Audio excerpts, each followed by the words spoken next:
لا الہ الا اللہ پڑھ لا الہ الا اللہ۔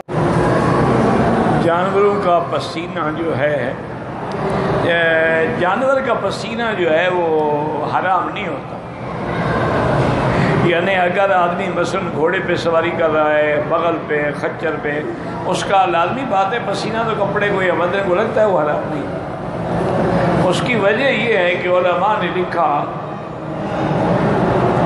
کہ حضور صلی اللہ علیہ وسلم مکے میں تھے اور آپ نے گدھا پہ سواری کی۔ گدھا پہ سواری کرنا بھی سنت ہے۔ آج کل تو ہم لوگوں نے سزا بنائی ہوئی ہے، جس کو سزا دینا اس کو جی گدھے پہ بٹھا دو۔ حالانکہ گدھے پہ سوار ہونا سنت محمد مصطفیٰ ہے کہ اس میں آدمی کا تکبر نہیں ہوتا، عاجزی ظاہر ہوتی ہے۔ گھوڑے پہ تو اکڑ ظاہر ہوتی ہے نا۔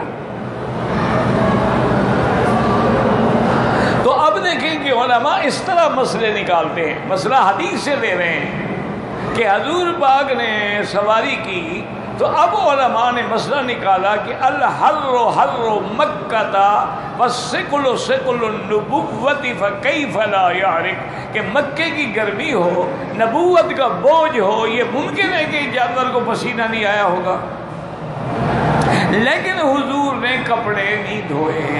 تو دلیل ہو گئی کہ آدمی کو کپڑوں کو یا بدن کو اگر جانور کا پسینہ لگے تو حرام نہیں ہوتا۔ مجھے نہیں پتا شوال کے 6 روزے جو بھئی شوال کے 6 روزے جو ہیں، بعض علماء احناف تو اس کے قائل ہی نہیں ہیں۔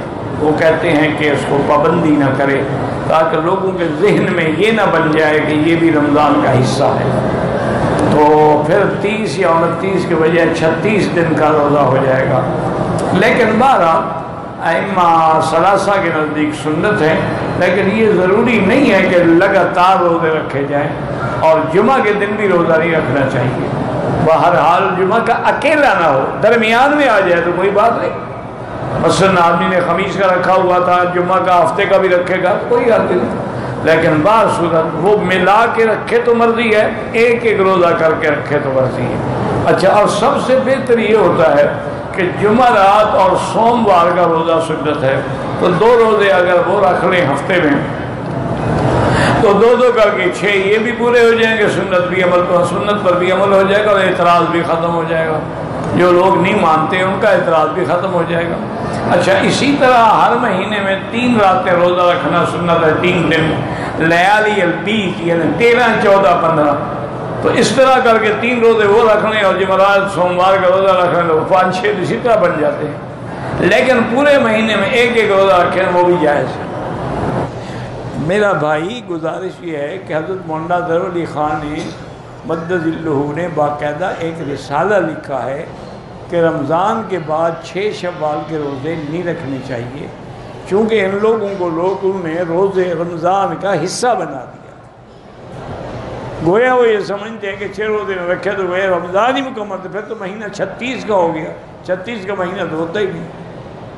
صرف انہوں نے نہیں فرمایا ہے، بہت سارے علماء اس کے وہ کہتے ہیں اگر رکھنا بھی ہو تو فاصلے سے پورے مہینے میں کبھی کبھی رکھ لو، متواتر 6 اکٹھے نہ رکھو۔